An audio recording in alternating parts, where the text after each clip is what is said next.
Here with Jim Fallis of Beat the Streets New York at the New York AC tournament. Opportunity to visit and talk a little bit about how things are going with the New York Beat the Streets program. Jim, it seems every year there's new things going on and growth, and what kind of things are you excited about coming into this season?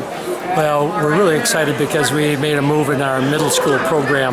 We moved it to the fall, which allowed us a great amount of time to talk and communicate with kids, because one of the key things that we want to see happen is moving kids from the middle school to the high school. And because the kids have choices of all the high schools in the city, sometimes they pick high schools not knowing that they don't have wrestling.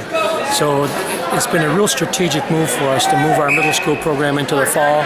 It allows us to now communicate with those kids, let them know which high schools have wrestling, so that hopefully they'll choose those high schools to go on for their high school careers, and they'll continue to wrestle for us. Now, out in the burbs in the country, there's a lot of schools with football.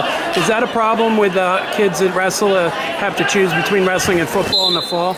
You don't have that much of a football competition here in the city, especially in the five boroughs. More so in the privates and the independent schools, but in the PSAL, you don't really have that, especially at the middle school level. So last year, Beat the Streets, its gala was held in a train station and was seen around the world when the Iranians came, and obviously very successful, over $1 million raised. Are you guys looking into doing something cool this year? I mean, are we still in planning stages of what this year's will be? Great question. Yeah, we're still in the planning stages. We are looking at several different venues and times, and of course one of the key things is trying to make sure that we have the national team here again. So working closely with Zeke and the USA Wrestling staff to make sure we get the right people, and then looking for the venues.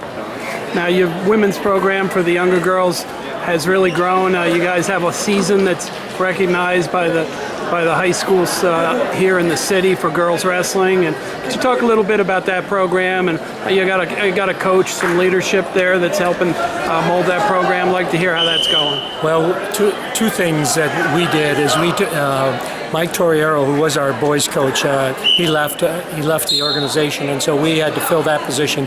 But we also created a girls coaching position. So we now have two full-time coaches on staff, one for boys and one for girls. Mark Antonio Marcius is our boys coach. Jackie Davis is our girls coach, and Jackie's doing a great job. She's here today at the NYAC tournament, but she's working very closely with the girls, and that's a spring season for us. So that's the other thing about now, we've been able to spread wrestling over the entire academic year. We've got middle school in the fall, we've got the boys traditional high school in the winter, and we've got the girls in the spring. So we have a chance to work with all of them at different times of the year.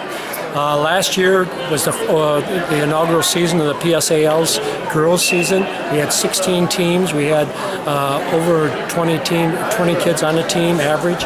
It was phenomenal. It was a great event. Kind of a model for other people around the country that are trying to